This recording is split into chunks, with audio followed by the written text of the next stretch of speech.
Welcome to the a16z podcast. I'm Michael Copeland, and we're here today with general partner Jeff Jordan. Jeff, welcome. Thank you, Michael. Good to be here. We're also joined today by Sam Gerstenzang, who's part of our investing team. Sam, welcome. Thanks, Michael. So, Jeff, you have written a fair bit and talked about what you define or call people marketplaces. Tell us what those are, and then let's get into kind of the marketplaces that you're seeing out there. I mean, it's almost eBay meets services. So eBay, when I worked there, was economically empowering literally hundreds of thousands or even 1 million people to earn part or all of their living selling on eBay.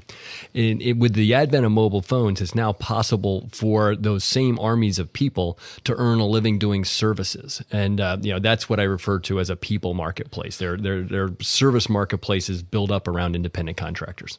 So give us an example of some of those marketplaces operating out there in the world today. You know, the Lyft is a great example of a marketplace. Homejoy, Instacart, any place that people are performing a service that can be done, can be rented essentially with labor. So in Lyft's case, it's my car. In Homejoy's case, it's cleaning. A cleaning service, right? Home cleaning.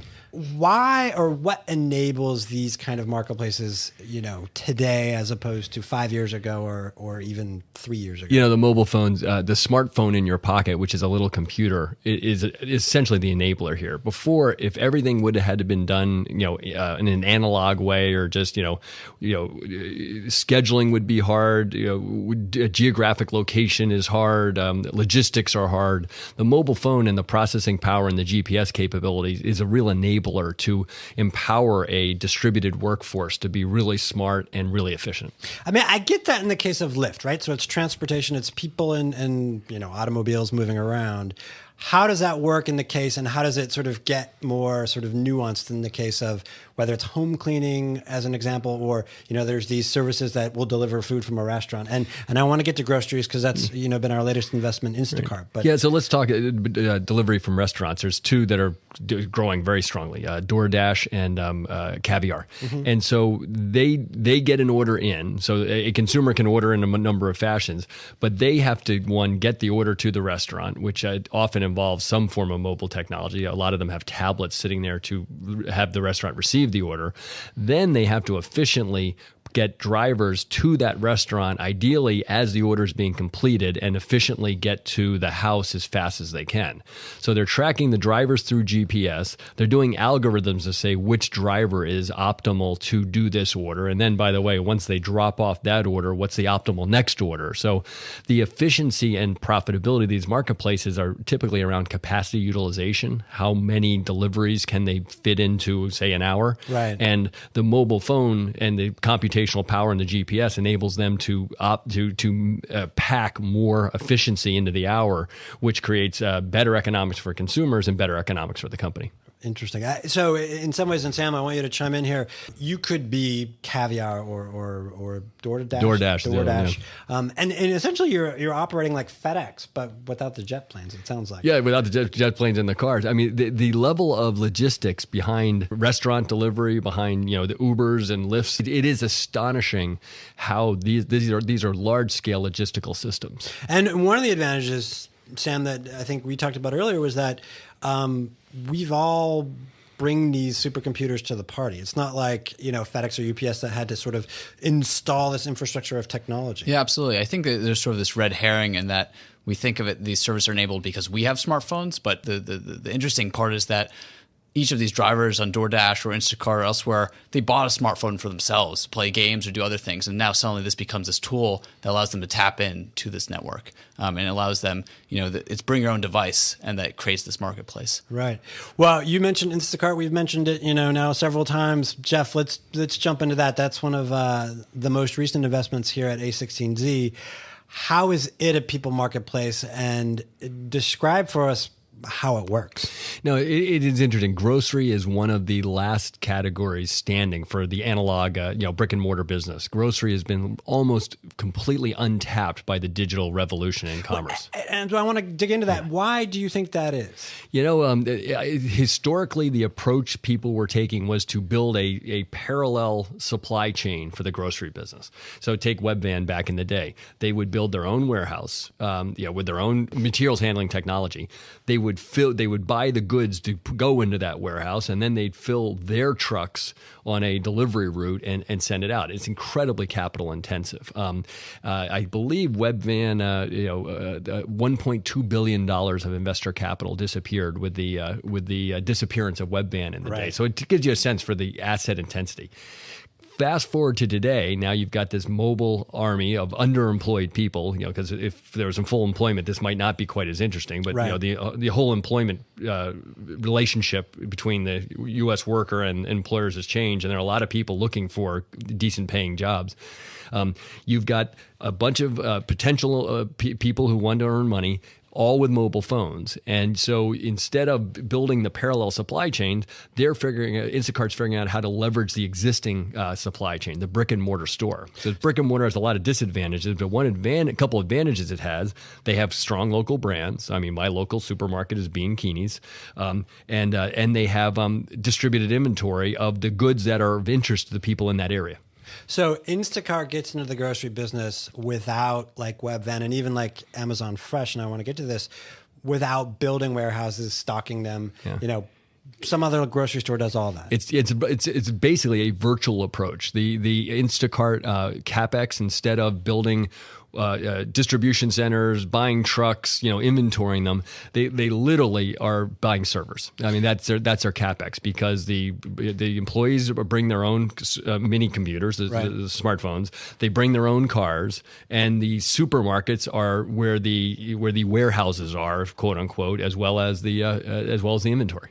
It's a virtual approach relative to a very expensive centralized physical approach. And why then do the bricks and mortar supermarket chains and or supermarkets, individual ones, why do they want to play along with Instacart? One is they really lack the technology capabilities to build something this sophisticated and this efficient themselves. So we had the same thing at OpenTable. Why doesn't a restaurant build their own reservation system? Well, we had a man century of development into our reservation system. It was pretty good. So one is a lot of the grocers lack this ability, but the big thing is they want incremental orders. So if you're in Portola Valley, there's two grocery stores. It's Bean-Keeney's and it's Roberts. Right. And so if neither is delivering and one offers efficient delivery at this point, they're going to take share. And the Instacart tracking, the survey work they've done, is the grocery store who is providing affordable delivery in a very timely way. Instacart, you can get your groceries as quickly as within an hour, take share. And so the grocery store on the same physical CapEx is getting more business. And as a result, you get more business, it's more profitable.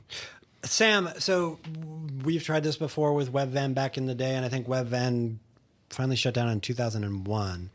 But what's changed in those years to make this, from maybe a behavioral aspect, something that could work today? I mean, we've always gone to the grocery store and we've always need food for dinner, but why now? Well, I think the first thing is just the size of the internet has grown tremendously. And so there are more people who know how to and can log on to a website. And just the expectations of what can be ordered online have changed. People expect now that they can order anything else, and why not groceries, right? They have, you can order toothpaste to be delivered next week from Amazon, but why can't you have the groceries in your home today? And I think so there's sort of that awareness that has completely changed. And I think so today, less than 1% of the U.S. market have their groceries delivered online. And we think, why can't that be 100%? Right. Jeff, you obviously looked hard at this and other models. And one of the other models is what Amazon is doing with Amazon Fresh. And it's that sort of like, let's build our own, they have warehouses, right? Parallel supply chain. Yeah. Yeah. What, so in the Instacart model, and I guess more broadly, this sort of virtual model, what efficiencies does it bring specifically that you see? So I'm violating one of my hard and fast rules in this Instacart investment, which is don't compete with Amazon. But this is a kind of hopefully a not core Amazon business at this point. From the consumers, there's business differences and consumer differences. The business difference is it's capital efficient. I mean, right. Amazon will have to spend billions of dollars to roll out fresh. That means it will be rolled out slowly. You can't drop distribution centers and full of inventory with lots of trucks immediately into a market. Right. Although Amazon can be fast.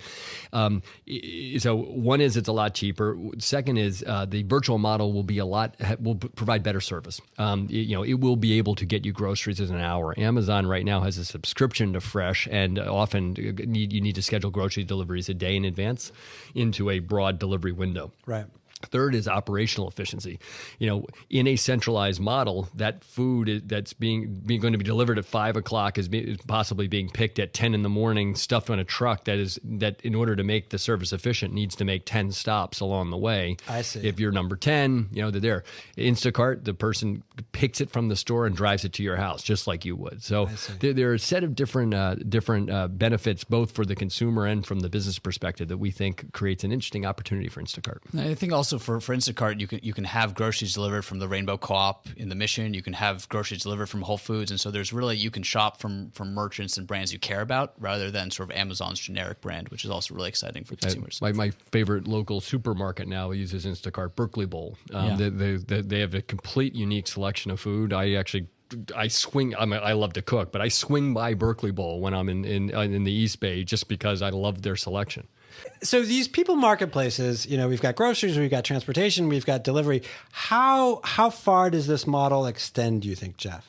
Well, we're hopeful it extends quite well. Right now the company's focused on groceries. Right. One of the interesting things we've talked about in people marketplace internally is everyone wants a horizontal platform. Horizontal platforms just generically are more valuable. They're just incredibly hard to start. So early in people marketplaces, you had the horizontals of TaskRabbit or Zarly, where you could ask people to do anything, and the paradox of choice and the lack of optimization against specific verticals, no one knew what to do with it, so they really didn't do much of anything with it. Right. But the ones that seem to be getting the traction, Lyft in cars, HomeJoy in home cleaning, Instacart in grocery delivery, DoorDash and Caviar in food deliveries, are picking a vertical and optimizing for it. Right. Now, possibly down the road there's a possibility to extend and to do verticals, but I got to tell you, there's a lot of groceries bought in the U.S. And so, not a bad sized market for to attack. It's actually the single largest category of retail according to the Department of Commerce in the United States, and it has not been at all disrupted by digital at this point.